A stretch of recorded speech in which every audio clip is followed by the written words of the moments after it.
Mystery, history, cryptid creatures, and paranormal activities. This is the Creeps and Crawls Mystery Hour podcast, and I'm your host, Creeps. Hi, Creeps and Crawlies. I just wanted to make a quick, I don't know what to call it, but I did mess up in the last episode saying that it was our 24th. It was, in fact, our 25th, technically 26th if you count our Krampus episode. Today will be our 27th if you count it like that, our 26th if you don't. Today's episode is about the real-life Headless Horseman, and it has been covered in many ways by many people, and is a classic story that is often told to children in the form of a book, poem, song, or movie, and oftentimes around Halloween to scare them.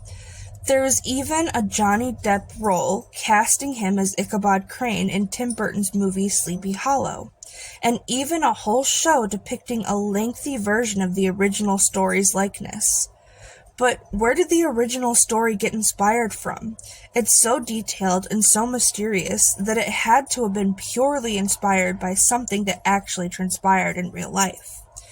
Well, some believe that the original tales that were written in 1820 and that is placed in the very real-life town of Sleepy Hollow and considered one of America's first ghost stories may actually stem from the Middle Ages, and that it includes stories written by the now famous brothers Grimm, and even the Dutch and Irish legends of Duhallochen and Ganshina, a Grim Reaper-like rider who carries his head, and it's even said likely source for the 1820 version may have come from an earlier version written by another author, titled The Chase, written in 1796, which is actually known to be a translation of the German poem The Wild Huntsman by Gottfried Berger, and is actually based in Norse mythology. And it was written by Sir Walter Scott, who even became friends with Washington Irving, the writer of The Legend of Sleepy Hollow, in 1817. And it is said they had a mentor-student type relationship, where Irving may have been inspired. But what is the poem about, you might ask? The poem is about a wicked hunter who is doomed to be hunted forever by the devil and the hounds of hell as a punishment for his crimes. And according to the New York Historical Society, Irving may have also been inspired by an actual Hessian soldier, which is actually depicted in the show Sleepy Hollow. The Hessian soldier is said to have lost his head by cannonball during the Battle of White Plains around Halloween of 1776.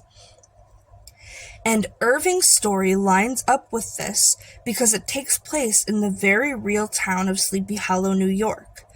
And in it, a lanky newcomer, a schoolmaster, Ichabod Crane, and a lovely maiden by the name of Katrina Van Tassel, a young heiress who is also being pursued by the Dutchman Brom Bones, is being courted by each other. And after he is refused by her at a party where ghost stories were told, Ichabod is chased by a headless horseman who is depicted as holding a pumpkin, which he later throws at the man, which throws Ichabod off his horse, and Ichabod is never seen again. There are multiple facets in which the horseman may have been inspired, and those are merely a few. Now, if you also remember, in One Nightmare Before Christmas, Tim Burton also directs, wrote, he did not direct, that Jack Skellington takes off his head and it is a pumpkin and he burns up, and it is often said that the pumpkin from the original Headless Horseman story is on fire. Now, do you think that was inspired by the Headless Horseman? I don't know. But many stories have been inspired by this story, and these are merely a few. If any of which are true, it stands to reason he may have taken from all of them, researching to the best of his ability to create his own ghostly and ghastly story that is now famous for its darkness and fun retellings A tradition for the ages. And to close out this episode, I just want to say thanks for the support, and remember to stay creepy, my very dear friends. Bye.